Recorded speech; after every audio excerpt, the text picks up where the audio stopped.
আজি এই ৰাস্তাটো এই পুলটো মানে আৰম্ভ কৰা ৬-৭ মাহৰ ওপৰতে বেছিয়ে হ'ল। এই পুলটোৰ পৰা আমাৰ মানে বহুত অসুবিধা হৈছে। ল'ৰা ছোৱালীসমূহ স্কুললৈ নিলে তেওঁলোকক অহা যোৱা কৰাবলৈ দিগদাৰ হয় আৰু গাড়ী মটৰৰ লগতে যদি দুখন গাড়ী একেলগে আহে মানে পাৰ হ'বলৈ ৰাস্তাটোত আমাৰ বহুত অসুবিধা।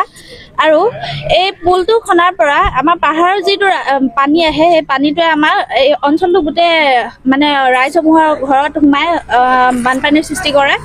আৰু এই মানে এইটো ৰাস্তাটো সোনকালে যাতে চৰকাৰে চকু দি কামসমূহ আগবঢ়াই নিয়ে, আমাৰ অসুবিধাসমূহ মানে সোনকালে শেষ হ'ব লাগে। আৰু ল'ৰা ছোৱালী স্কুল কলেজ যাবৰ কাৰণে ধৰক পাহাৰৰ পানী আহি গোটেই ৰাস্তা বোকা হৈ যায়। বহুতখিনি সমস্যা হয়। ধৰক আমি কোচত লৈ পাৰ কৰিব লগা হয় ল'ৰা ছোৱালী, আৰু গাড়ী মটৰ অহাৰ কাৰণেও আমাৰ ৰাস্তা পাৰ হ'ব অসুবিধা হয়। বহুতখিনি সমস্যা আহি পৰে ৰাস্তাটো বনোৱা নহয়। আজি ৬-৭ মাহ বেছি হ'ল। বাপাপুৰ এতিয়ালৈ কাম হোৱাই নাই। মানে কি ক'ম আৰু ইমান সমস্যাত ভুগি আছো, যাতে সোনকালে বনাই দিলে ভাল হয়। আৰু আপোনালোকে দেখিব আজি কিছুদিনৰ পৰা যিটো ডিগবৈ পেঙেৰি বৰডুমচা পথটি যিটো অসম মালাৰ অধীনত নিৰ্মাণ হৈ আছিলে, তাৰে আজি প্ৰায় ৬-৭ মাহ এই পথটিৰ মেৰামতিৰ কাম বন্ধ হৈ আছে সম্পূৰ্ণৰূপে। এই পথটিৰ লগতে এই পথটিৰ যিসমূহ কালভাৰ্ট, এই কালভাৰ্টসমূহে সাধাৰণতে জনসাধাৰণৰ অহা যোৱাৰ ক্ষেত্ৰত বহুতো বাধা বিঘিনি সৃষ্টি কৰিছে। বিশেষকৈ বাবাবুং অঞ্চলত যিসমূহ কালভাৰ্ট আছে, এই কালভাৰ্টসমূহ সম্পূৰ্ণৰূপে মেৰামতি নকৰাৰ কাৰণে এজাক বৰষুণতে এই কালভাৰ্টসমূহত পানী যাব নোৱাৰাৰ কাৰণে এই অঞ্চলসমূহত কৃত্ৰিম বানপানীও হৈ গৈছে। লগতে চাব ডিগবৈ দুলীয়াজান পথটি যিটো ইটাভটা বা বালি অঞ্চলত পথটি একেবাৰে বিধ্বস্ত অৱস্থা হৈ গৈছে।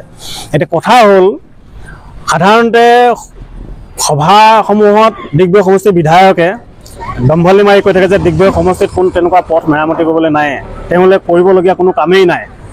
আৰু যদি কোনোবাই দেখাবলৈ যায় হয়তো তেওঁ কাৰোবাক ঠাট্টাও কৰিব পাৰে, চকুমুদি আছিলে নেকি, চকুমুদা নেকি। গতিকে এই সংবাদ মাধ্যমৰ জৰিয়তে আমি ডিগবৈ সমষ্টিৰ বিধায়কক আজি অনুৰোধ জনাইছোঁ, আপুনি পাৰিলে আপোনাৰ নিজৰ লগতে আপোনাৰ নেতা কৰ্মী যিসকল আছে সেইবোৰক লৈ এই পথটিত এবাৰ অহা যোৱা কৰি চাব যে পথটি কেনেকুৱা বিধ্বস্ত অৱস্থা হৈ গৈছে। গতিকে আমি আজি এই সংবাদ মাধ্যমৰ জৰিয়তে অসম চৰকাৰক আমি দাবী জনাইছোঁ, তেওঁলোকে যিটো এই ডিগবৈ পেঙেৰি বৰডুমচা পথটি যিটো অসম মালাৰ অধীনত নিৰ্মাণ হৈ আছিলে, কি কাৰণে নিৰ্মাণ হোৱা নাই এটা উচিত তদন্ত কৰি অতি শীঘ্ৰে পথটি নিৰ্মাণ কৰিবলৈ, মেৰামতি সম্পূৰ্ণ কৰিব লাগে। অন্যহাতে যিটো ডিগবৈ দুলীয়াজান যিটো পথ, এই পথটিও বিধ্বস্ত, একেবাৰে অহা যোৱা কৰিবলৈ অসুবিধা হৈছে। কলেজৰ ছাত্ৰ ছাত্ৰীকে আৰম্ভ কৰি ৰোগী অহা যোৱালৈকে জনসাধাৰণলৈকে।